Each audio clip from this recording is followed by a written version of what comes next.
So Instagram have made some updates recently to the way that their search function works on the app, and also they've made an announcement about how we should be using hashtags to get our content found on the platform as well. So I want to talk a little bit both about Instagram search and the new ways to use hashtags in this video.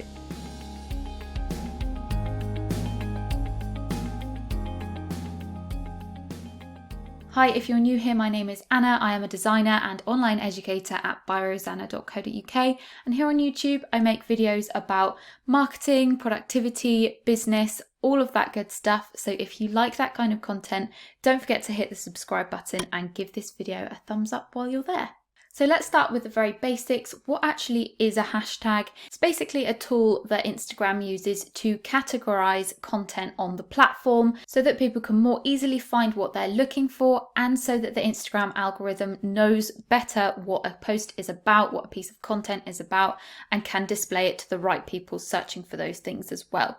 So the way Instagram search used to work is you would type in the search bar looking for someone's account name or username, or you would type in looking for a hashtag, and then it would give you a long feed of hashtags to choose from based on what you've searched. For example, if you searched freelancer, it would then come up with the hashtags related to that. So hashtag freelancer, hashtag freelance life, hashtag freelancers, and then you would tap on one of those hashtags to go and see posts that had also used that hashtag. However, the way Instagram search works now is quite different because it's not just based on hashtags, it's just a general search term that you would be typing in. So I'm going to demonstrate what I mean. If you go onto the app and go to the little magnifying glass in the bottom, this takes you to the explore page, which is basically just a feed of all the content that Instagram might think you like based on lots of things that their algorithm works out. But at the top, there's the search bar. Underneath that, there's a few suggested searches that Instagram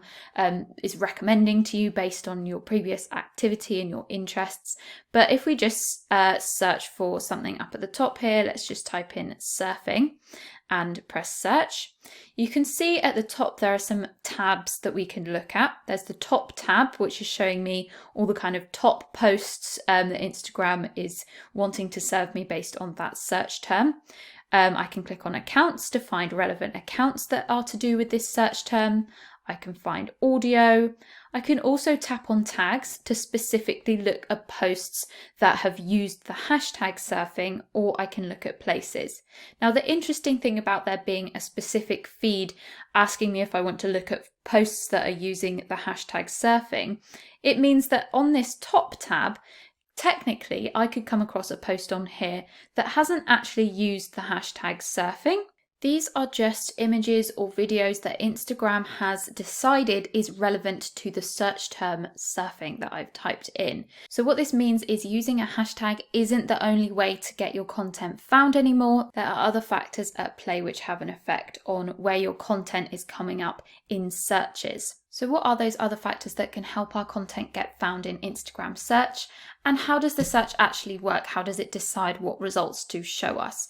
So Instagram has actually released information about this. Obviously, one of the main things it takes into account when deciding what to show you in your search result is the exact text that you've typed in. It might be just a keyword or a key phrase, but it also looks at your previous activity on Instagram as well. So accounts that you follow, maybe posts that you've liked or viewed recently, and it will take that into account and adjust the results that it shows you based on that. The Instagram algorithm also wants to show you posts that it thinks you'll really like, and so it will look at posts that have actually been popular with other people as well. So it will take into account how many engagements a post has got as well, and whether it will show that to you in your search term. But when the Instagram algorithm is looking at the exact search term that you've typed in, as I said, it's no longer just looking at what hashtags people have used. It might also be looking at the caption that you've used as well, and whether there's any keywords in that. It's now reading all of the text that you're putting in that caption. It might also be looking at your bio or your username as well. So you want to make sure that you're including keywords in your post captions and that your profile has got keywords in as well to do with your niche and the content that you want to get found for. So you might be wondering, if Instagram search is so thorough now that it's looking at your profile and your caption as a whole, is there actually any point in using hashtags still? Yes, there is, and you can actually see whether it's still useful for yourself to be using hashtags by looking at your post insights. So if you go onto your profile and tap on a post, and tap the View Insights button, you can then scroll down and actually see how many impressions that post has got from hashtags. And this is really important to keep an eye on if you are kind of testing how many hashtags you want to be using per post, to see how it affects or doesn't affect the impressions that you're getting from search results overall. But how do we actually use them? So up until recently, the advice has always been to use up to 30 hashtags, because that's how many hashtags you technically can use on a post. Obviously trying to make them as relevant as possible to what your post is actually about. However, recently at the end of September 2021, Instagram has announced that it actually suggests we use between 3 to 5 hashtags per post, making sure that they are highly relevant. Now, this is completely different from the strategy of using 30 hashtags, so I want to deep dive into this a little bit more. First of all, we want to look at the reason why Instagram are suggesting this now.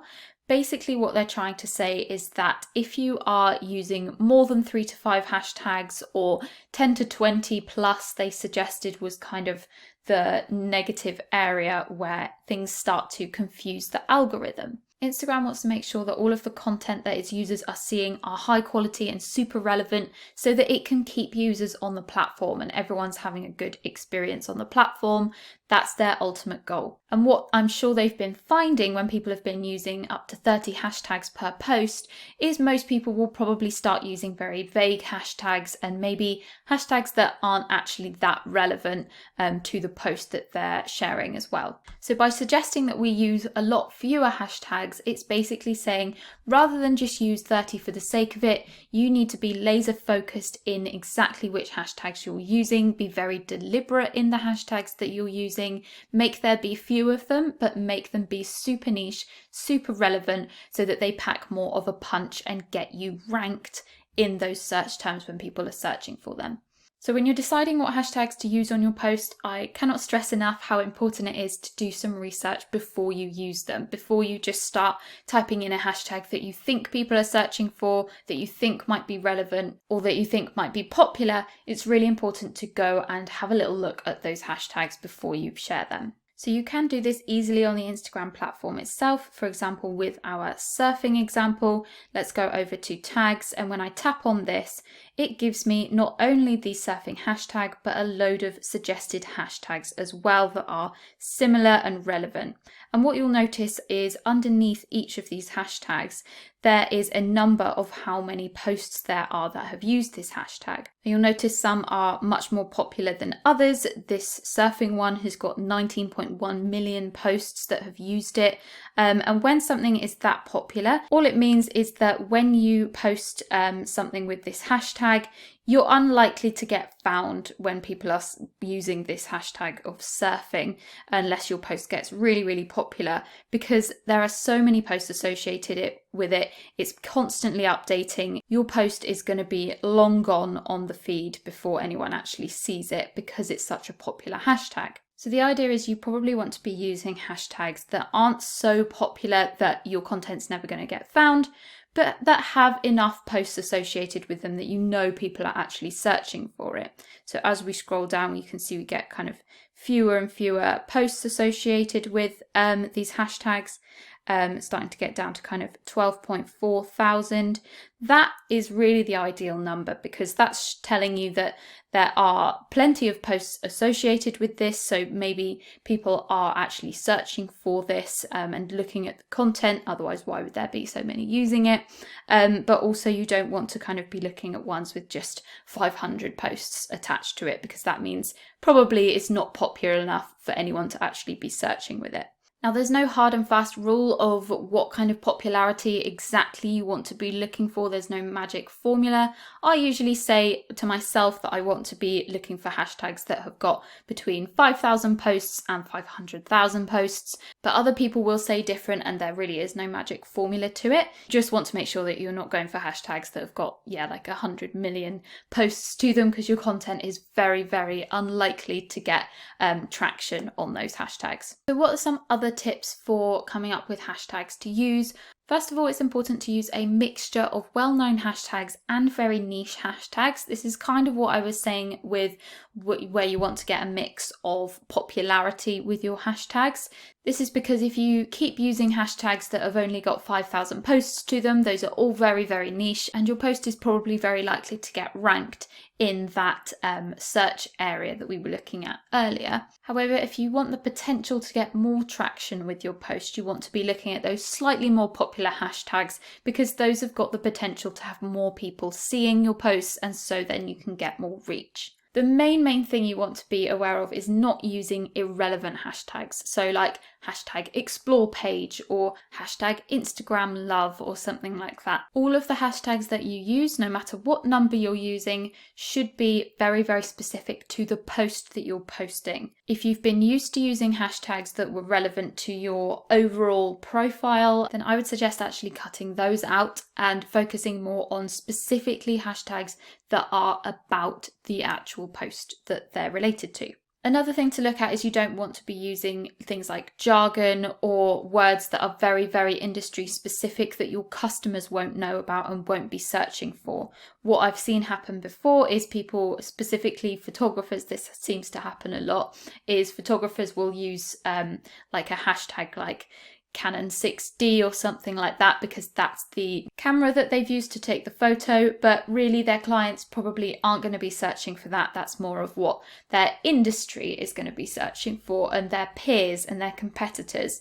So you want to make sure that you're also looking at hashtags that your customers are actually going to be searching for and looking at as well. However, it is a good idea to go and have a look at what your competitors are using for their hashtags. If they're getting a lot of traction on their posts, take a look at what they're using that could be having an effect on that. There has been a question mark over where you should actually post your hashtags in the past as well, whether you should include them in the caption of your post or whether you can add them in as the first comment. And people were doing this just so that their caption wasn't full of like messy hashtags and stuff like that. But nowadays it's really important that you include the hashtags in the post caption itself. Again, this is to do with Instagram looking at all of your caption as a whole and looking at keywords in there. So it's important that the hashtags are in there too. Just do a load of paragraph spaces and put them at the bottom. It's fine. And last but not least, you can also use third-party tools to do hashtag research and find relevant hashtags to use and look at analytics for how well they're working. I'll mention a tool that I use for this in a minute. And also you can use a scheduling tool like Later, for example, that can save your hashtag groupings or that have a saved caption feature, so you can save hashtags so that if you do want to reuse them on other posts, you can really easily. So one tool that I've been loving recently for hashtag research and analytics is Flick, and I've got a link in the description of this video which can get you 10% off your plan. How it works is you can type in a search term and it will come up with, if we just select search, it will come up with a list of all the kind of suggested searches and hashtags that are relevant to that, but it will show you them based on whether they are low competition, i.e. with not many posts associated with them, medium competition or high competition.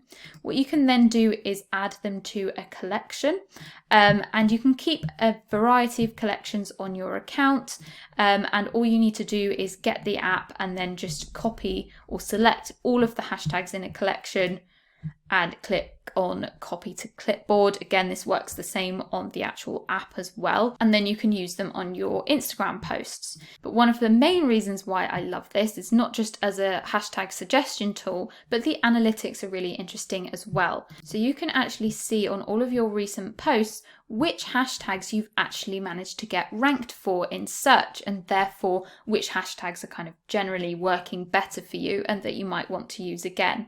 So on this post, for example, I can see that out of the 28 hashtags that I used, 5 of them got me ranked.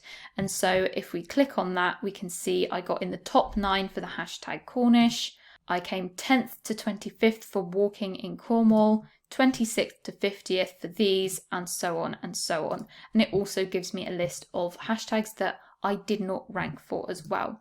So over time, as you can imagine, it's going to be really interesting to see which hashtags are actually working for me best. I can go on my homepage and see my top performing 9 hashtags, and then that will tell me whether I want to actually use these again in upcoming posts that are relevant. So I hope you found this video helpful. If you've got any questions at all, let me know in the comments. And if you'd like to learn more, I actually have a free Instagram course with everything you need to know about Instagram marketing. I will leave the link for that below in the description. Thanks so much for watching, and I'll see you again next week for another video.